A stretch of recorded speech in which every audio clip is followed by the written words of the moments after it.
I don't get it. Podcast.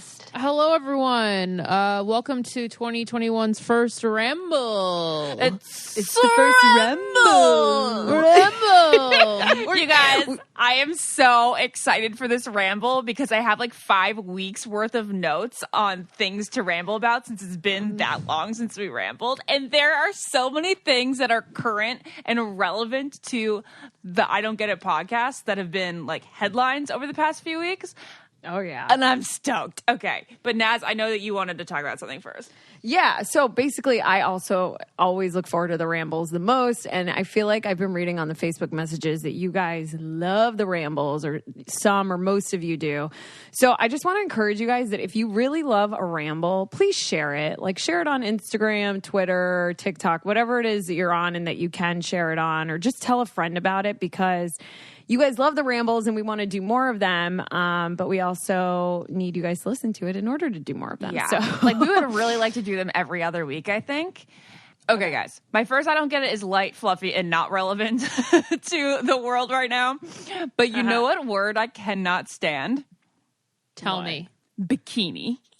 Bikini? Yeah. Bikini? I've never been able, I never liked this word. I've always said like two-piece because like two-piece? Oh, you're bikini. It's like, ew.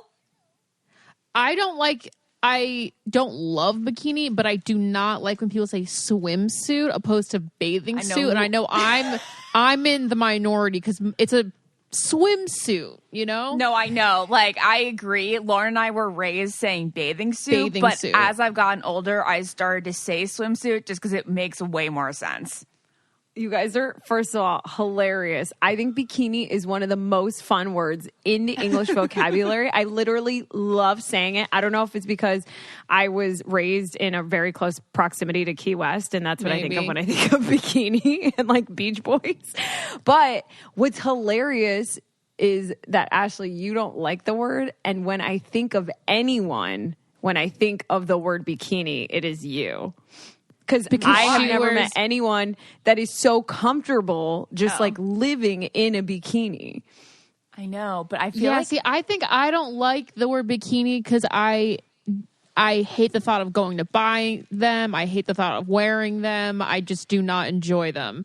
It and has a like, negative look connotation. at this cute bathing suit or swimsuit or bikini. And I'm like, I would never think one bathing suit, bikini, or swimsuit was cute because I know I'd have to wear it and feel uncomfortable.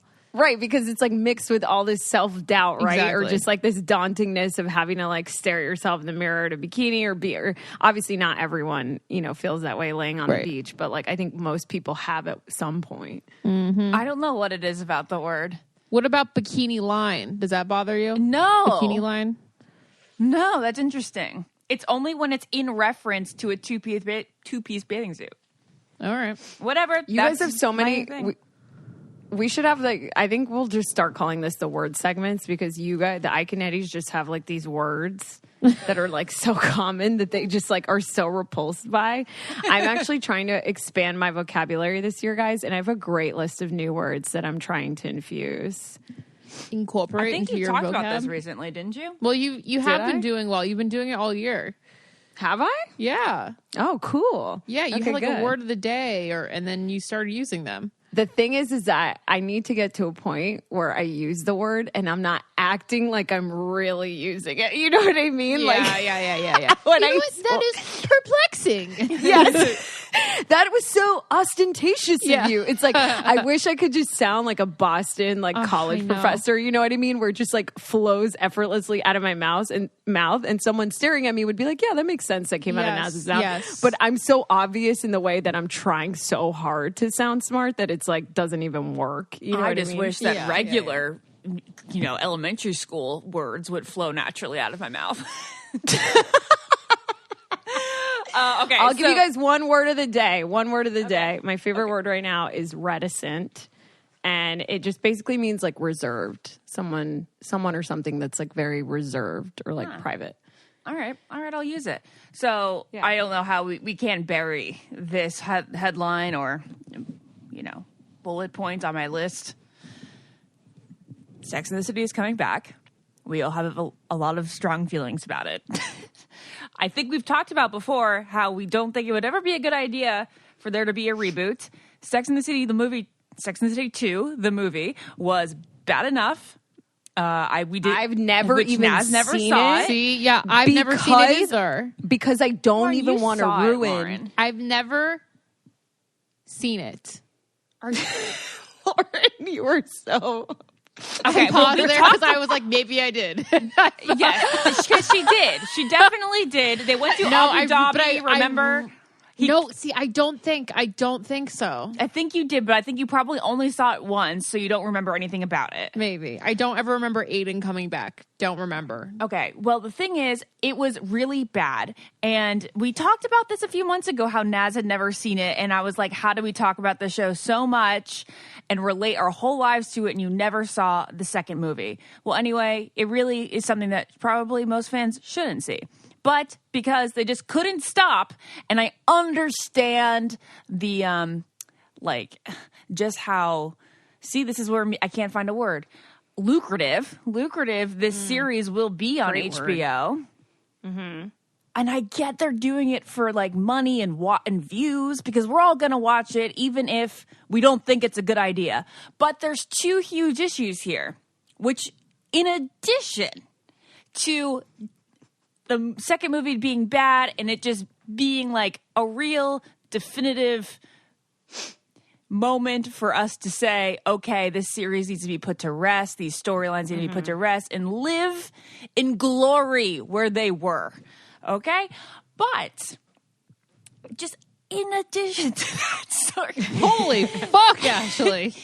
They're doing this without Samantha. They're doing it without Kim Cattrall, and we knew that if they were ever going to do something like this, she wouldn't come back, because she's been saying it for years now. She would never come back. She hates Sarah Jessica Parker. Apparently, she says that she's not the reason she's not coming back. She just really feels strongly, like I apparently do, that the show shouldn't come back.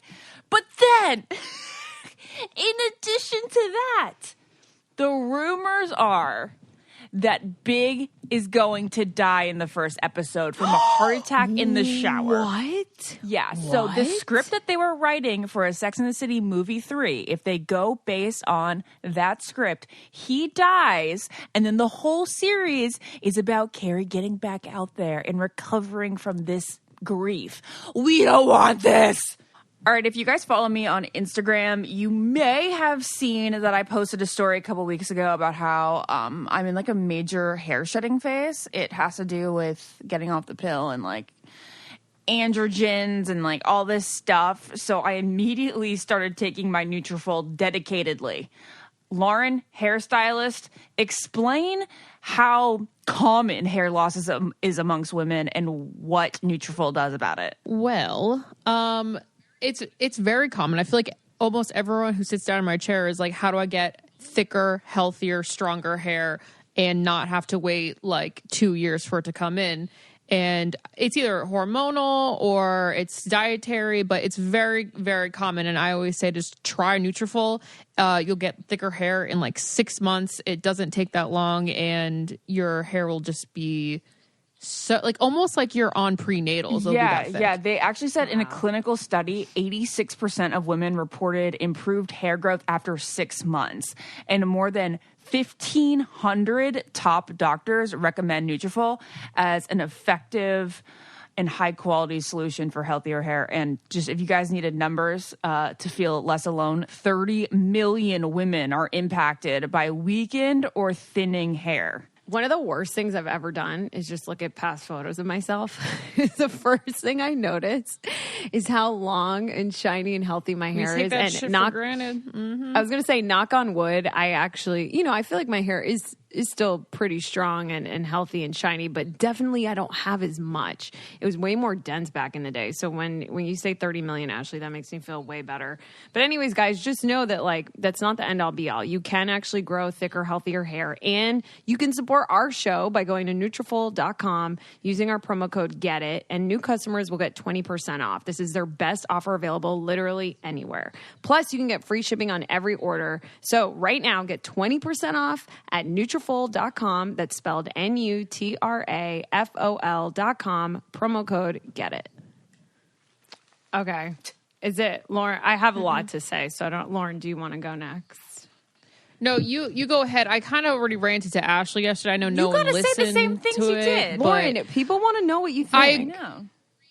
I agree that it's terrible, but then think about it. What would they do in Sex and the City if everyone was just married and Ashley's answer was talk about married problems? The whole series was about finding the one and like the struggle that is dating. So now it's what you do, as Carrie says in Sex and the City 1, what do you do once you found love? Or does she say that in 1 or 2? She says it in one of the movies. It's what happens once you found love. And then it's about marriage struggles. It's not about like having difficult marriages, but it's the little things that I talk about with you guys on Rambles. That is what this generation that followed them wants to see. The end. Sorry. Yeah. Well, maybe they'll change it. So all my thoughts are exactly what you said. To have this show is like literally in the upper echelon of the greatest shows ever aired. Like in my head, next to like The Sopranos, like I don't know. Literally, it's like The Sopranos, Sex and the City, Seinfeld. Like just classic shows that should never be touched. Like you said, number 2, never even seen it because it just performed so poorly between critics and audiences. It's one thing if like audiences love it. You know, we see these movies all the time, like Keep Going, when audiences love it, but critics don't like it. But it was just so poorly received by everyone that I didn't even watch it. And the fact that Samantha Jones, like the most iconic, the most sex positive character, I'm like, how do they even go on without Samantha? It's like, even if they met a new friend that they would introduce, I would already hate her. No new friends.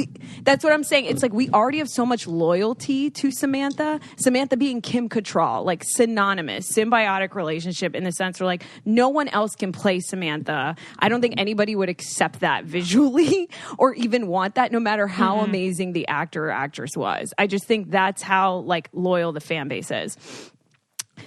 Like you said, it is lucrative. I'm like, this is genius. Everyone's going to watch. I cover TV and movies all the time. We live in this world of revivals, reboots, everything. Like nothing's original anymore.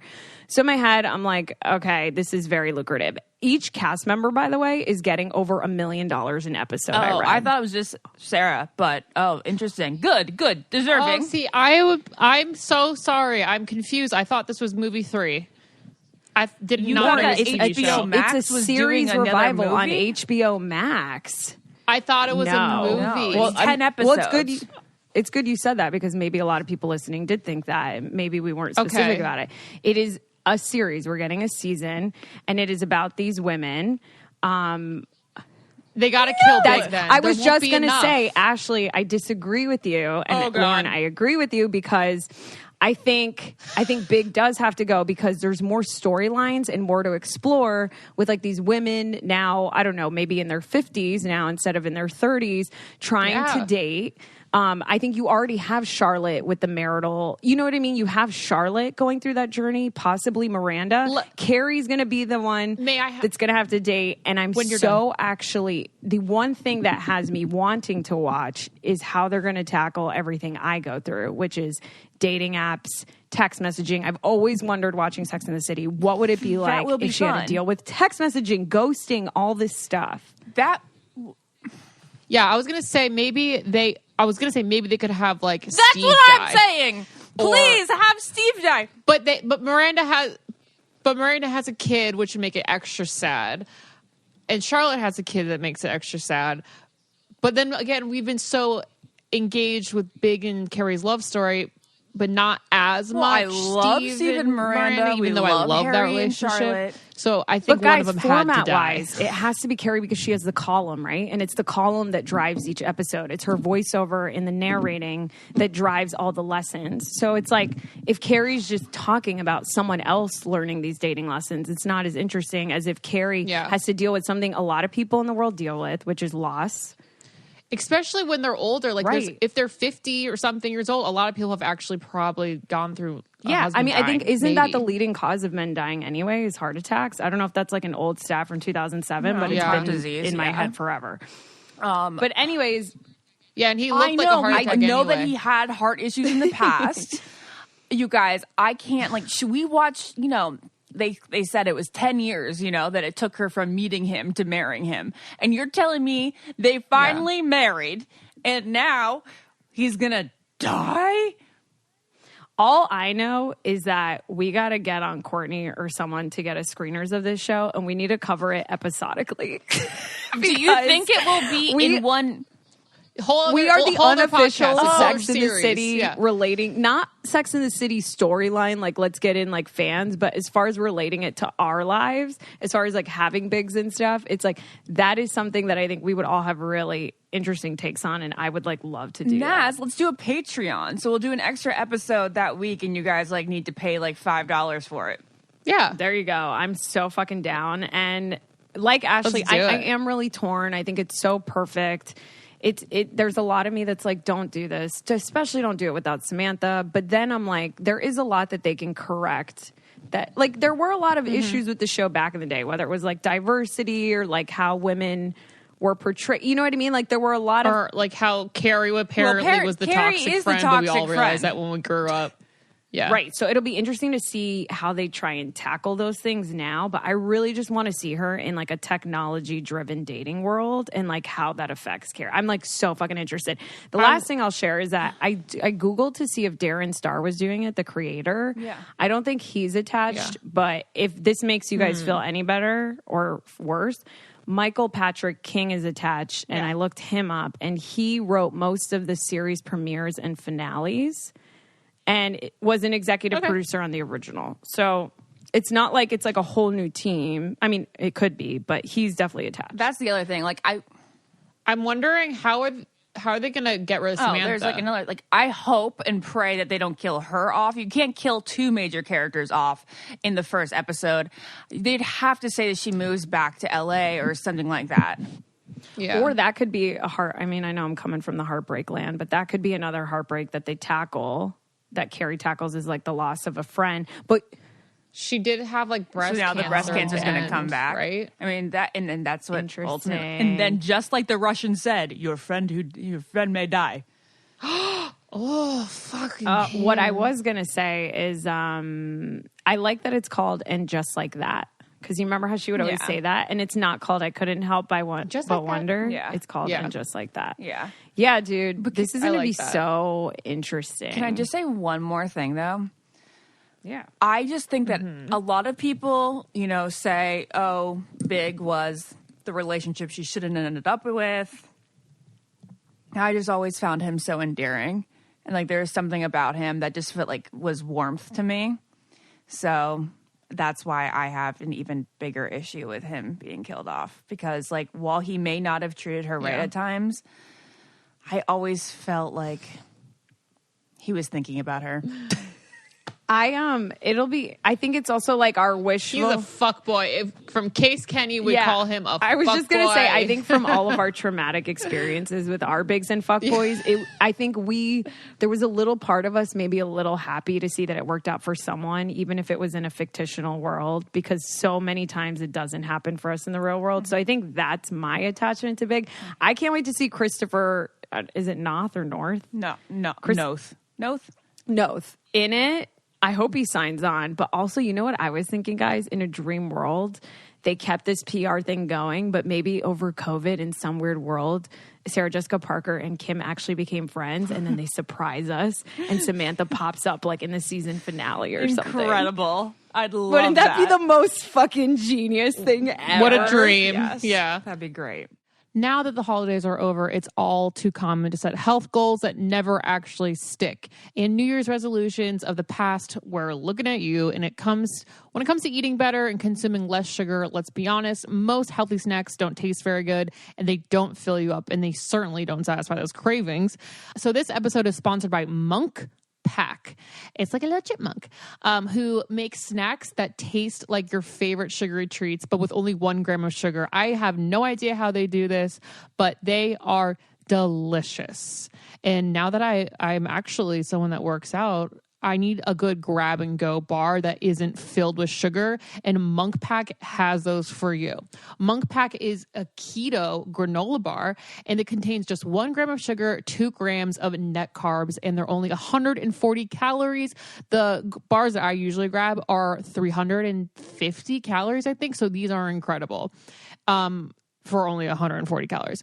They're great for anyone following the keto lifestyle, but also the perfect snack for anyone who is trying to eat better or cut back on sugar or carbs, and both without sacrificing taste. Monk Pack Keto granola bars have a soft and chewy texture and come in delicious flavors like coconut, cocoa chip, maple, pecan, and peanut butter. What's not to love there? I love the maple pecan. Anything with maple in it is usually my jam. They're perfect for a quick breakfast and a snack in between Zoom calls or a late night treat. In addition to being keto friendly, the bars are also gluten-free, grain-free, plant-based, and non-GMO. So with no soy, trans fat, sugars, alcohols, or artificial colors. I along with Ashley, are allergic to soy, which is super random. And a lot of bars that I pick up before like a workout or something have soy in it, and they make my throat really scratchy. So that's another amazing thing about Monk Pack, because I do know a lot of people out there are allergic to soy. They taste incredible, and you can't beat the low sugar nutrition or taste they provide. And by shopping online, you can avoid another trip to the grocery store by getting Monk Pack delivered right to your door. Try for yourself and you'll see. And we have a special deal for our listeners. Get 20% off your first purchase of any Monk Pack product by visiting monkpack.com and entering our code GETIT, GETIT at checkout. And Monk Pack is so confident in their product, it's backed with a 100% satisfaction guarantee. So if you don't like it for any reason, they'll exchange the product or refund your money, whichever you prefer. And to get started, just go to monkpack, monkpack.com. That's monkpack.com and select any product and enter our code GETIT at checkout to save 20% off your purchase. Monk Pack, delicious, nutritious food you can count on. We thank them for sponsoring this podcast. Okay, well, our next big topic that we have yet to talk about is... Let me guess. What? Evermore. Yes. Oh, you're going to talk about Evermore? I was going to talk about Harry Styles. Nope, that's Olivia next. Wilde. There's 3 huge ones. That'll be next. Okay. Evermore is the first Taylor Swift album I don't think I like. And I say I don't think I like because truly have listened to it 3 times through, and I've had no desire after those 3 times to listen to it again. Naz. I agree with you, but I haven't listened to it 3 times over like you have. Why? Like, why haven't you? Like, that's weird, right? That's weird for a Taylor album to not just be craving to listen to it over and over again. Exactly. And I know that it's a sister album to Folklore, which is literally the #1 album to come out of 2020. I think Taylor Swift's best album yet. And I'm a major fan of like Speak Now. But yeah, I think unfairly, I was expecting it to be Folklore. Do you know what I mean? Like, I think I just couldn't help but compare. And I think it was really cool that she took a lot of risks as an artist. Like, you know, doing that true crime one with a member from Haim or Haim. I never know how to say the best song there is on the album. You think I like Gold Rush, but specifically for the lyrics. I mean, she's a master lyricist, so I think it's Gold Rush sounds like it came from Folklore. I think it's right up there. I think a lot of them are right up there. Yeah, and you guys Willow just too. weren't ready. You weren't ready. The build-up wasn't there. Half the magic of the Taylor album is anticipation. There was none for Folklore. She dropped it that night too, Lauren. You were surprised. But you were burnt out. You were excited. You got it, and you listened to it like, yeah. And you're like, I wasn't ready. You were not ready. I don't think maybe that's Lauren's Lauren. right. I Maybe I was like that, but I think you guys need to take a nice drive in a gloomy sunset on a rainy day, play it really loud in your car, and you'll change your mind. Okay, I'm going to do that maybe this weekend or next weekend, and I'll get back to you guys on our next ramble. But it didn't tug at my heartstrings. Like, and it was a lot of like Lover. Remember how she came out with like double the amount of songs? Mm-hmm. Yeah. And so it was kind of like getting 2 albums at once. It's the same thing where I think with Taylor, for me, quality over quantity, Same. you know? Like, but I think it's so dope that she feels like she can do whatever she wants. She was literally on the pop star hamster wheel, you know, where like she had to like write songs and put it out and go on tour and write songs and put it out and go on tour. And I think COVID, if you guys watched the Pawn Sessions on Disney Plus, it is fucking amazing. She goes behind the scenes on every song of Folklore with Jack Antonoff and the other guy that she wrote stuff with from the Nationals. It is so, so good. And I think this is just proof that she's finally doing whatever she wants. So I think that's cool. But there was no song that I was like, oh my God, I have to repeat this right now. I personally think that I like the same amount. Like, I love the same amount on Evermore that I do on Folklore. Like, I really dislike like 3 songs on each album. And then there's like 4 magical on each album. Okay, so what are the ones that you... I don't like on Evermore. Yeah, what are the ones that I like on Evermore? And why? Okay. Yeah, why do you like them? Okay, I like Champagne Problems. I like Gold Rush. I like Ivy. Okay, these are the ones that I love. The right word would be love. Those are love. And 'Tis a Damn Season is a love. No Body, No Crime is a love. Ones I do not like. I do not like Coney. I like Coney Island, but not when the guy comes in. And I don't... Bon Iver. I love how... I don't like him. I absolutely dislike him. I love how you call him the guy when it's like Bon Iver is literally like so iconic. I don't... Jared and I are so disappointed in that song because the one with him on Folklore is incredible. Yeah, and I didn't like that one at first, and now I love it after watching the Pawn Sessions. So I don't know. I can't listen to Coney Island because her part is so beautiful, and then he's just like, oh no no no no no no. I'm like, I don't know what you're saying. That is the weirdest song. This is the last track, right? No. Are you sure? No, I'm talking about Coney Island, the National, not Bon Iver. Coney Island, Bon Iver. This is the one with National, not Bon Iver, who I don't. That's why I said the guy. Yeah, the guy from the National. Oh, got it. Yeah, because the What's one his with name? Bon Iver is the last track, and this song is shit compared to the other one, where that's just like mystical to me. And then in this one, it almost sounds like did not fit into this album. That song, she should have just done it alone. Anyway, Cowboy. Yeah, I like Cowboy. I like that one. I remember liking that one. That's the apps. Like, I absolutely would rather listen to like someone scrape a fork. Stop! On a plate. Why? That's my favorite song. Ashley asked you why you like the other ones. You have to tell us why. Oh, why I like the other ones? Champagne Problems, the lyrics. Gold Rush, kind of like the melody. 'Tis a Damn Season, the lyrics. Yeah. It's literally my fucking life. No Body, No Crime because it's fun and catchy. And Ivy, it's pretty. And Cowboy Like Me, I don't know. I hate that one. But yeah. Okay, so what I wanted to say is, even though I don't like it, yes, reiterating what Naz said, happy for Taylor that she's at a part of her career where she can put music out just for herself. She's like, if my fan base isn't going to like this, whatever, I like this. It's fine. Like, I respect. But I definitely think she put out this album for her and not for a lot of the fans. Okay. Which I wonder what the general consensus of Evermore is. I haven't looked it up. It is the general consensus, I feel, because you haven't seen the lyrics everywhere. You haven't heard. You haven't about it. girls aren't using it as the captions to their pictures everywhere. Got it. Right? Got it.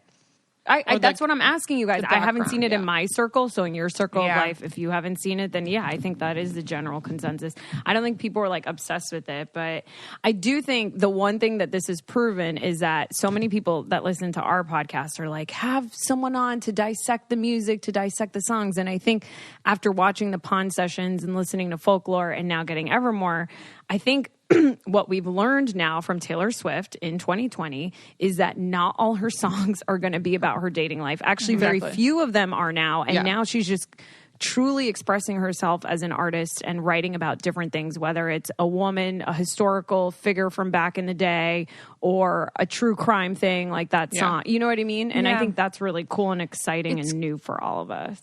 I disagree. Apparently, there is a new. Apparently, there is a new because why you love triangle. Taylor is because of like her dating. Well, stuff, yeah, which is right? why for me it's not cool. Like for her, great, but like her fans aren't gonna like have as much fun or get as much excited when she has a new album out, because it's not like, oh yay, she's gonna tell like her story, which is like kind of like my story, and it's just a lot less fun. I don't feel any kinship to most of the songs because I know they're such a specific story that I cannot relate to, and I don't know. And like just the visuals in my head are just like, oh, that person hasn't even been in my life. Like I can't even relate that that's not even a friend of mine. If that makes sense. I understand that. Yes. So one of my big resolutions, I hate the word resolutions, but like one of my big short-term goals for the year is to really expand upon Heartbroken Anonymous. And as like a young female entrepreneur, I've been looking into different options of things I can do to just create more awareness and expand my, I don't know if I should call it a business, but like a for-purpose instead of a for-profit business, essentially. And so I came across Upstart, which I think is genius for anyone that either wants to pay off credit card debt, or if you're like an entrepreneur like me and you're looking for loans. They have loans from $1,000 to $50,000. And what's amazing is that they have next day funding. So 99% of your personal loan funds are sent just one business day after signing, and they have no prepayment penalty, which I think is honestly such a big sell. So you can pay off part of or all the loans at any time with no fee, which I think is like unheard of. Upstart also doesn't just go off like your credit score. They find smarter rates with trusted partners because they don't just assess your credit score. They go off way more than that. And with a 5-minute online rate check, you can see your rate upfront for loans from $1,000 to $50,000. Crazy. And you can get approved the same day and receive funds as fast as one business day. So you can really get your business going. So you can find out how Upstart can lower your monthly payments today when you go to upstart.com/getit. That is upstart.com/getit. Don't forget to use our URL to let them know that we sent you. Loan amounts will be determined based on your credit, your income, and certain other information provided in your loan application. So go to upstart.com/getit. What were you saying about triangles, Lauren? I think apparently there's another triangle happening in this album that I haven't really taken the time to research. But interesting. I kind of pick up on it when I'm listening to the whole album through. I'm like, oh, that was in that song, but I haven't had the brain cells to do it. Got it. I think you can relate to stuff, but like you said, Ashley, not as easily as before when it was like obvious. I think you have to like read into it more, listen to it a couple of times more, which just requires more work. But I just want more songs like Betty from Folklore. I want like her country to come out. Country too. And it's like, for example, Betty is, told from this guy's perspective, and he's saying sorry and whatever. I can't relate to that. It's not about like a celebrity that she dated, but I love that it's still like a song about someone saying sorry. You know what I mean? Like that's what I want more of, and I want it to sound like that. Well, yeah. I mean, it's interesting that Betty is definitely a favorite from Folklore, and then that the one with Haim is probably my favorite from the other one, and they're both the country hinted ones. Yeah. Is it Haim or Haim? I need to like tackle this. I thought it was Haim. Haim. I think it's Haim. Maura would know. Maura wouldn't know because we were way bigger fans than Maura was. Oh, really? Maura would know how to say it. Maura says it, I think, both ways. Maura is our friend, guys, out there. She's like in the music industry world, but also kind of has disdain for Haim. Yeah, exactly. Haim. That's why she it's like funny. Hates them, but she was also like kinda supposed to, like them. all of her being was supposed to be obsessed with them, so she kind of like rejected it, and Laura and I fully embraced. Yeah. She's so annoying. That's so funny. No, actually, that's interesting. She's not annoying. I love Maura. Speaking of that, because I was reminded, because they're on the album, that they had a new album come out this year. So right next to each other in my Apple Music, I have their new album and then Taylor's, and like, damn, do I want to listen to the Haim album way more. Yes. A lot more bangers for me on there. Oh, okay. I got to listen to that then. Someone else who came out with new music recently is Mr. Harry Styles. Yeah, I haven't heard that new one yet, though, because I'm old. He came out with a music video, if you guys haven't already seen it, with Phoebe Waller-Bridge, who stars in one of my favorite shows, Fleabag, and it's so happy and uppity. But the newsworthy news is that he's starring in a new film. I forget the title of it, directed by Olivia Wilde. And then, of course, that sparked dating rumors that I think are true. Haven't been confirmed, but Olivia Wilde. Confirmed. Are they? I think they're confirmed. I think sources have confirmed. Harry or Olivia haven't been like, yes, I'm dating this person. Okay. I think Olivia may have confirmed it, and that's why she was seen getting her stuff out of Jason Sudeikis' house. Okay. Well, that's interesting because I did a story for E! News last week, and whoever's listening to this, you're listening to this now 2 weeks before, that no one even knows when Olivia and Jason actually broke up. But it was would have reported been when? In October or November? It would have been any time between January and November of last year that they ended things. What? That's a very long chunk of time. Yeah. Wait. So nobody. Wait. I did not have this information. So they announced their breakup, though, this past October, November, right? Yeah. But they had been separated. But we don't know when. We don't know when, like, it actually all went down exactly. Ashley. But you're saying that they were broken up way before October? No, it's not confirmed. No one actually knows, so that's why it's the timeline's sketchy. Like, she started filming with Harry, and then maybe they were done, or maybe they were already done before. No one really knows. Look, in my Williams, me being in my Wendy Williams allegedly, she totally met Harry, and after a few weeks, she was like, "Fuck this, I'm going to be with him."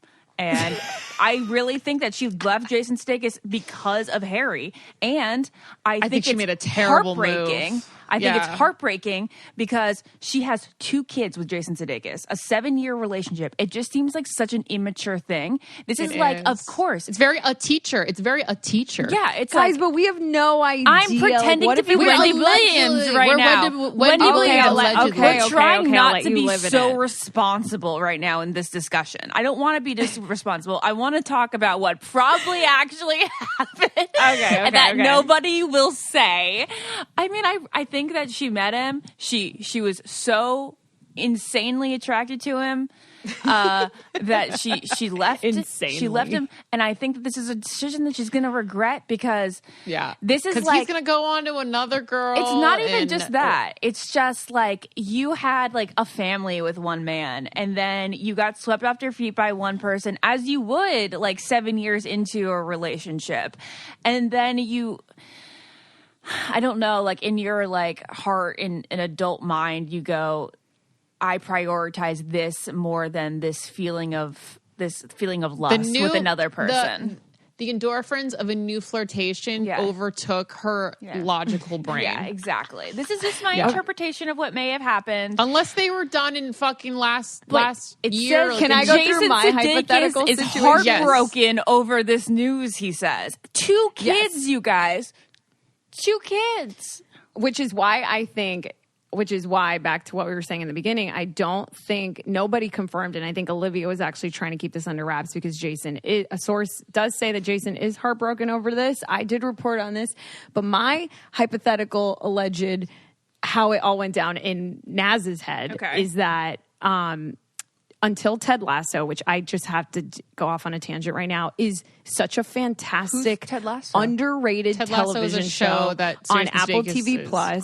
Yeah, that Jason Sudeikis stars in. He wrote. It is absolutely fantastic. Women and men, anyone of any gender would like it. So you don't even have to like sports. Please watch it. It is genius. It will get nominated for stuff. Anyways, Until Ted Lasso, we haven't really heard from Jason Sudeikis. In the last couple of years, Olivia Wilde has blown up, especially as like a female director. Like after Booksmart, I think I've just heard and seen her pop up so many times. I think they were together for a very long time, never married. I don't know why. That's a big question mark in my head. That's a good point because I'm like, did he never want to did he didn't want to get married? Did she not want to get married? So in my head, I'm thinking maybe he didn't want to. Let me put in for a second that you're right. When an engagement is that long, there's usually a reason that they didn't take the next step. So possibly, and I'm sure that there were issues in their relationship, which went beyond her just meeting Harry and dumping a perfect relationship. I'm sure it was nowhere near perfect. Yeah, Right. they broke Well, up before. I I think think it's been proven they have broken up before. Yeah. I think she just got so successful or like had so many projects going on. Maybe he didn't. I think maybe he got butthurt a little bit of it. I think maybe she wasn't getting what she wanted out of the relationship. I think they split. And then I think her next movie came up. And then I think the thing happened with Harry and maybe he pursued her and it just happened unexpectedly. And it was already after they were sort of ended. And I think Olivia maybe kept it under wraps to not hurt Jason's feelings. That's what I think happened. Okay. Lauren? Lauren thinks what you think. I think that is also very possible. I feel like the mediator. Hold on, dogs are fucking going crazy. First of all, you're in Lauren's broadcasting from her dad's office, and it looks like she's in the Oval Office, and it looks like you're like a judge right now, like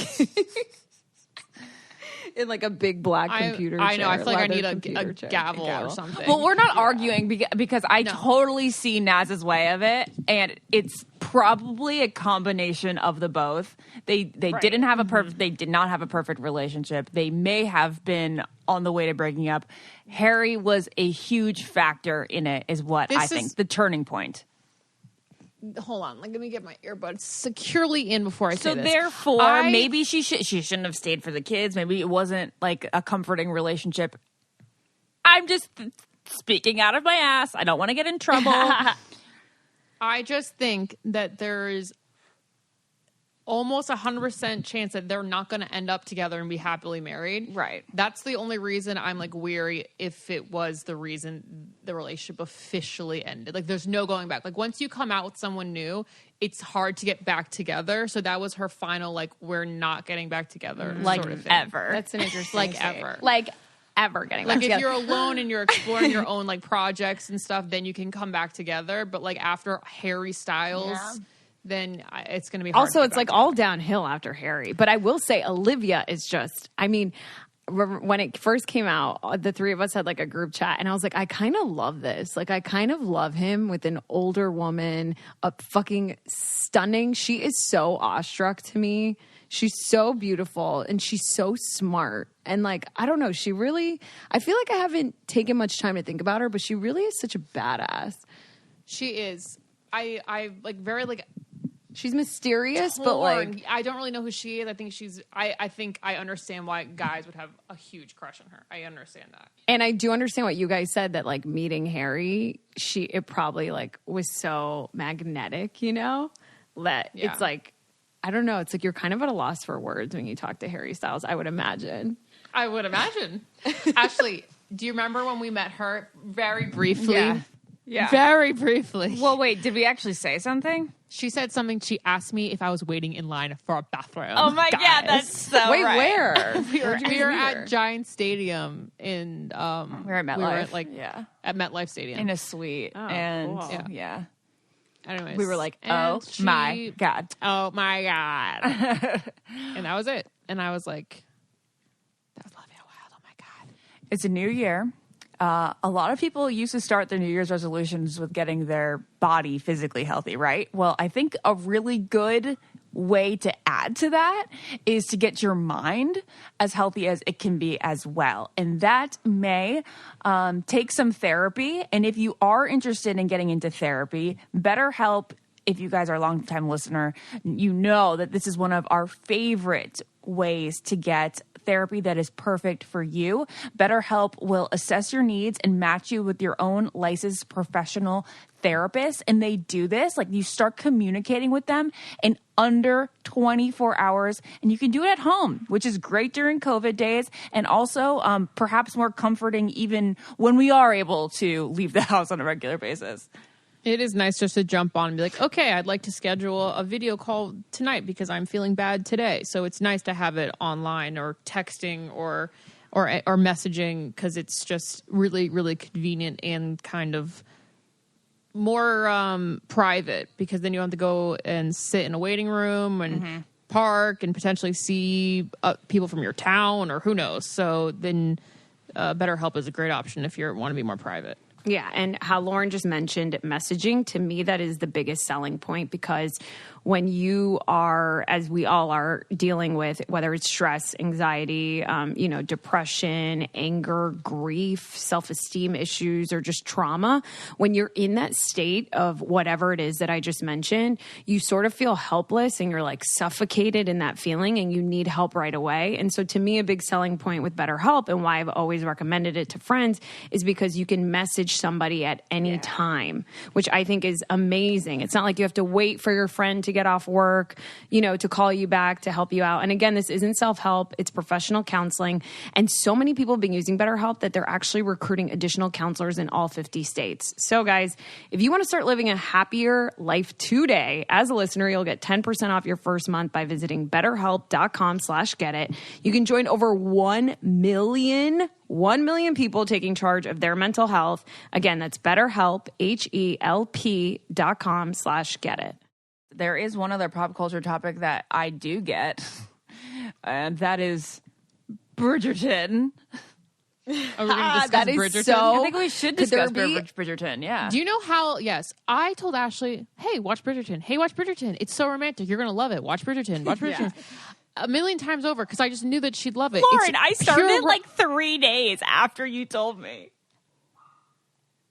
But it was 3 days. It was 3 days after the world had already seen it, Ashley. Yeah, I watched it along with you. What are you talking about, Naz? You and I both finished the same night. I finished one night. I finished one night Ashley, after no, you. you didn't. Yes. No, you didn't. When you text about the second episode, I'd already finished it already. Not the second episode. I was texting you. You said the 6th episode, and I go, I'm one behind you. Oh, you did say that. But I remember you texting about it, and I'd already finished it. Yeah, it was like you had just said, like, I just finished it, and I was like, okay, like, I'm on the 6th episode. I'll finish it by tomorrow, which I did. Yeah. Such a show tailored to you. Shonda Rhimes killed. Obviously, everything she does is like cult following. But isn't it crazy? I think 63 or 68 million people watched Bridgerton. Isn't that insane? It was released the week. Remember how You was released that week last year? It's the one between Christmas and New Year's. Oh, that's why. Yeah. Okay, Nobody's doing anything. Week. Yeah. How beautiful. I saw someone, I think in the Facebook group, mention that they did not enjoy the Empire waist dresses, and I just thought they were beautiful. Are you serious? I love them. Can I just say something that may be an unpopular opinion? I think it was great guilty pleasure. It was fun to watch. There was nothing else for me to watch that week. I basically tuned in because everyone else was watching it. It was fun, but I thought it was very predictable. And I never thought this show is stupendous or outstanding. I never thought like, do you guys get what I'm saying? Yeah. Like, I think people were so like, I'm obsessed. You have to watch this. And I'm like, it did not evoke those feelings for me. I was just like, okay, everyone's watching this, so I'm going to watch this. And of course they end up together. You know what I mean? It was very predictable. That's what I liked about it. I love the predictability of it. I didn't want to stress out. They literally didn't make us stress out that much. I like the sexual tension. I was there for it. I talked in their accent all week. Had very your grace sort of situation. I loved the predictability. I wasn't stressed out. Your grace situation. Your grace situation. I was like, Your Grace, would you like another Corona? Yes, my lady. Yes, I loved it. I agree with Lauren. I think it was the light thing that we needed. It was a chick flick, basically a 10-hour chick flick where we did not have to stress out about them ending up together in the end, and the love was so palpable in the way that I felt like it was with a teacher really early on. Like there was just so much sexual tension, and the sex scenes came with romance, which I always love because I love that. It was like porny, but like not porny because it was love and marriage. I loved it's you gotta wait till episode. It's all fun because it was in wedlock. It's all fine. God allowed it. God allowed it.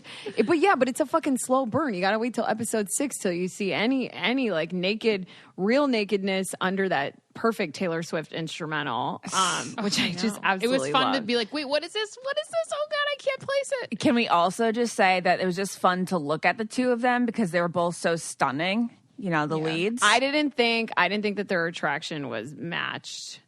Really? I think Yeah, I think he's so fine.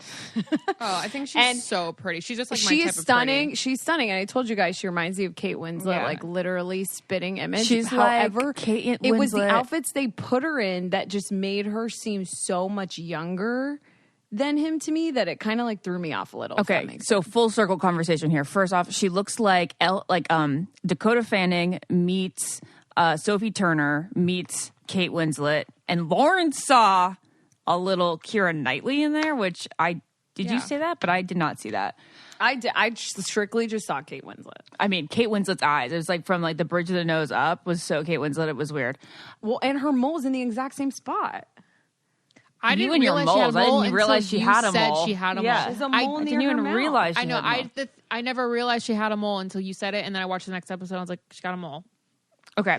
But yes, back to the fashion. The empire waists were so weird to me because they were constant. She didn't wear anything but an empire That waist. was the style. What That's like happened if one with the day corsets? Well, why That's even like in wear a 2000, corset? Ashley, if you were wearing high-waisted pants in the year 2000, you were disgusting. That's like if she wore like a mid-rise sort of dress. Like You guys, can you first describe what an natural empire waist waistline. is to people listening that maybe haven't seen Bridgerton or don't know what that is? an empire waist is when it's cinched right under your bust.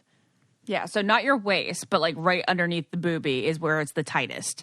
So, Which I remember back in the day when there were like terry cloth, like scrunchy Yes! sort of like and we peasant would call dress- them the peasant. pregnant tops. Yeah, we would they're call them peasant the tops. pregnant tops. Comfy. Those are nice. I like those. I just Me thought too. We that should bring like those back. everybody looked pregnant in those outfits. It was just not flattering to me. She's in delicate condition. And then another fashion My moment Grace. I didn't get this week was on The Bachelor.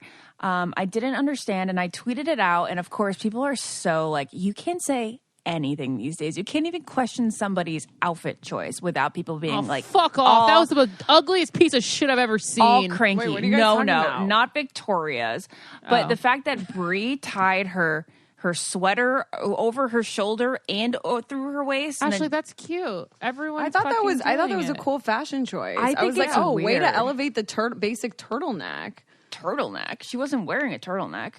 Yeah, it was like a sleeveless beige Sleeveless turtleneck. turtleneck. Oh, and she had the I thing? always remember a turtleneck because I love a good turtleneck. You guys, I know that this like is a fashion forward thing right now, but like I truly do not get it. Like that does not look better than it does around your waist. I think it What? does look better than it does around your waist. Are you Why serious? would you ever wrap something around your waist? Why would you wrap something around your waist? You're not in middle school anymore. Yeah, you're not we- trying to hide your pee stain, Ash. Lauren, we like it looks like you have a cinched at the waist. What do you mean? We tie things around our waist. You tie a plaid around your waist. You tie a Ashley, plaid we're not flannel. in 2008. When was the last time I wrapped something around my waist? And That's called an urban skirt, first of all. And yeah, that's like not, I mean, it's totally a fine thing to still do, but it's not like the thing to do. it's anymore. not the thing to do. All right, You- fine. if- Well, I don't like- like this new the thing to do. Well, who said this was I've never even seen this on anyone else. I don't know. Well, that's people were like, Ashley, that's the new thing. Like it's called fashion. Was it Of a course, you'd be sweater behind or was on it a plaid shirt? Was it a sweater or a plaid shirt? It was not a plaid shirt. It was a sweater, Then I understand what she was doing. or it was a What is- jacket. I haven't seen that in my. I mean, I love must Bria. be This is nothing antiquated. against her. We're just talking about this trend. I just don't get the trend. I've seen it before. Where? I've never It's seen kind it. of like the sling bag fanny pack. when you yeah, put the it sling on. bag. Like, what's up with that? That's so It's weird with to me. your sweater. Am I old? instead of the purse? I've gotten really I like old. crossbody. Crossbody stuff's been around We're for not the last like talking 4 or 5. crossbody. We're talking about the actual pouch, like right here on your boob. Nas has those. That is Yeah. Naz. I have never seen it look weird on you, but I see No, it in but like all men- these advertisements now, and it looks bizarre. Wait, Ashley, this has happened for the last 2 years. Men have worn fannies across their like breast. Not big giant ones with logos on it, like I've been seeing. Yes, big giant ones with logos on it. That started Actually, 2 that's not how years ago. they started with the giant. You guys, logos. can I tell you something? This is, you know how we look back on different eras and we're like, can you believe we did that? Like, can you I believe that was a understood look? everything I wore. This I is loved everything. going to be that look that everybody's like, can you believe people put their pouch on their breast? I'm glad you brought up The Bachelor, though, because obviously, you know, you have Almost Famous, which I'm sure everyone that's listening right now listens to Almost Famous. But we need to address the fact, we need to just address Matt James's Bachelor. I think it is so endearing as someone who's worked on the show, been a fan of the show, is now watching the show all the time. I think it is so endearing that he's never been through it before. And I think it's giving it this new sort of refreshing relatability where it's like, it's his first one-on-one, his first group date. And I literally wrote this down for us to talk about, which I thought was so cute. First of all, I could go on for hours about Abigail. I am so fucking obsessed with them together. It literally warms my heart and makes me giddy. I literally am grinning and I'm like, ew, when they're on screen together. I turn into a fucking 12-year-old little girl that's writing in her diary when they're together. Aww. But anyways, when he gave her the first impression rose, spoiler, he said that special rose. And I thought that was so cute. I and didn't funny even pick up on that. because Matt's never done it before. So I really picked up on it because I'm like, he just was like, I'm going to give you that special rose. That one that girls want at the beginning. Yeah, it's just so endearing that he's hasn't been through it before, I completely agree. Yeah, there's this sweet sense of innocence that comes from him having not been in the role. He's just as nervous to go on these dates as the girls are, and it makes them on an even playing field. There's no ego with him, which is so nice. There's no ego in the way that he's I'm the bachelor, the girls should be auditioning for my heart. He really thinks it's equal, and it was so evident when he said this when he was sitting down with Sarah, and yes, I know what you're going to say. What do you need from me? How can I prove to you that I'd be a partner that you'd want to be with? Oh my God. I was like, oh yeah. But it's almost this is how it's always should have been. All the leads should always be that. Love is always a two-way street, Exactly. So that was I agree. I love that moment too. And I can't wait to see what happens. Do you guys think that there's going to be an influx of maybe leads that have never been on before since everyone's liking this? We'll see.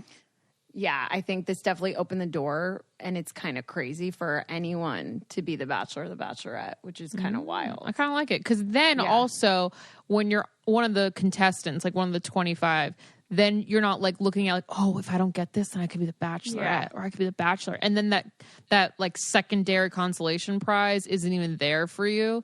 And then you aren't there just for fame or something. I 100% even think of that, Lauren. But also I think it gives the show the ability now that if there isn't someone whose story really resonated or that we really took to, which I'm not going to name names. I'm sorry. Yeah. No, Peter is a perfect example. I said Peter.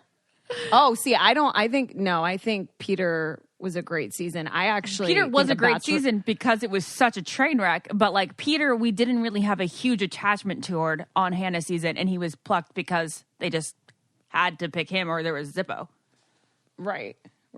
Yeah, exactly what you guys are saying. I just think it's really great that now they have the ability to pick someone else that maybe we can see a different person's love journey. Yeah. Okay. Yeah. So to wrap this podcast up and bring it back to Bridgerton for a second, the English accent is funny because I was thinking when I was trying to talk like her, I was like, that would be perfect.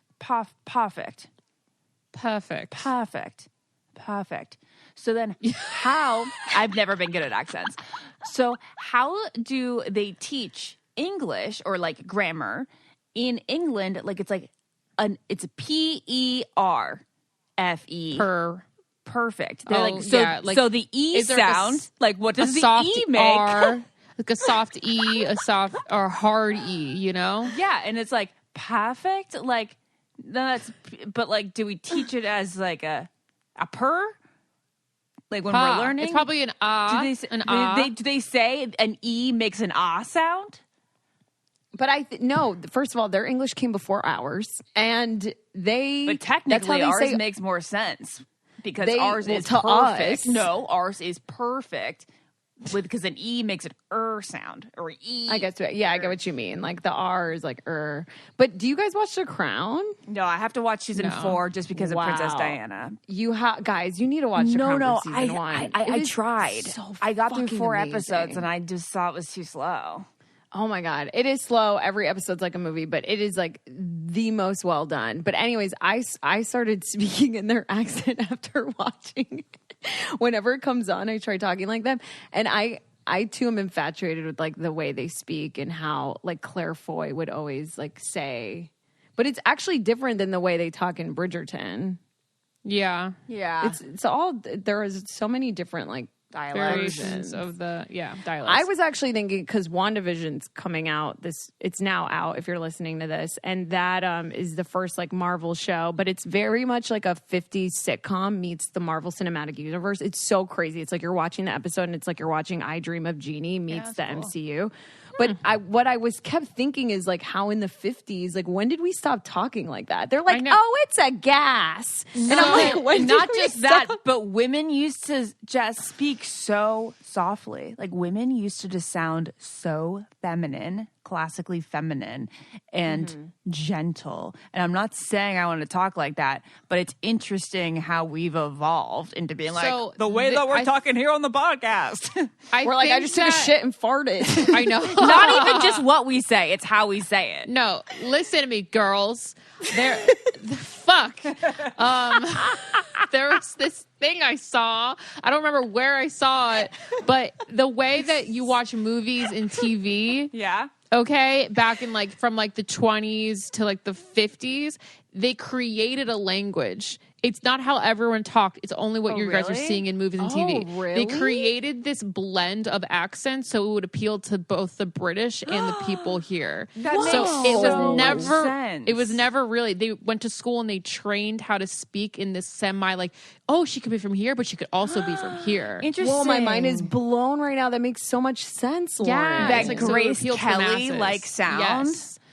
That was never a way anyone spoke, actually. And like Audrey Hepburn, you know, where you Yeah. kind of think she like lived in France for a little, but she didn't. Yeah. They like Like, melted all of it. Whoa. Like think about Lauren in The Aviator, like how Oh, Howard. Yes. yeah, she like Oh, Howard. yeah.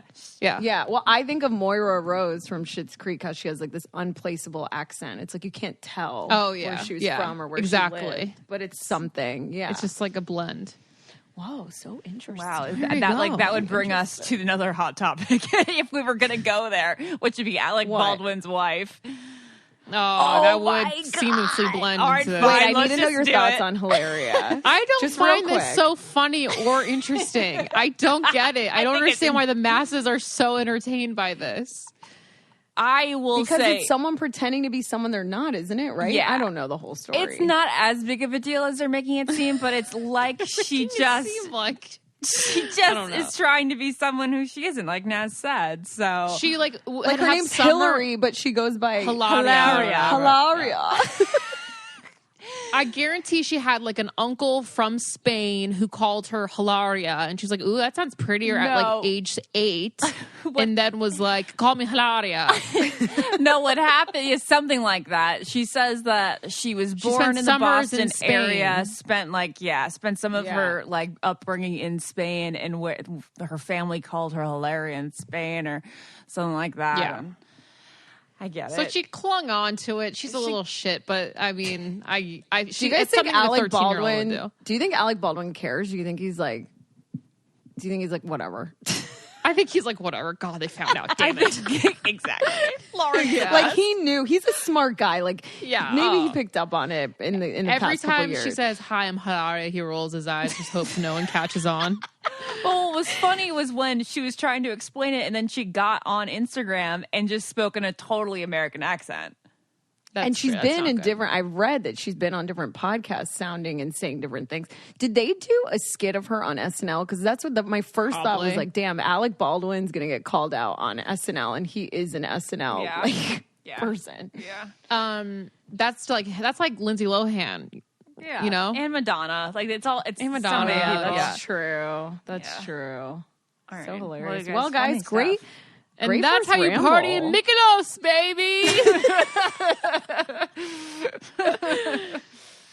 Oh Lord! All right, guys. well, that was basically it. Very good pop culture catch up. Yeah. So that as was the pop culture catch up for sure. as we said at the top of the show, if you enjoyed this episode, please share it with your friends. Just like, pop them a little link in their text and being like, this is funny. You'll relate.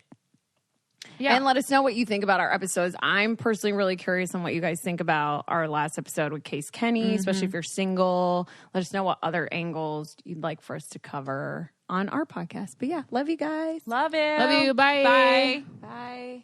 Did you know that everyone has an aura? Do you know what color your aura is? Maybe you have a fiery red personality or a quiet and calm blue or green. You could be an organized and methodical yellow or an explosive purple. Come join me, Mystic Michaela, on my podcast, Know Your Aura, to find out all about how your personality can be explained in colors. I don't get it. Podcast.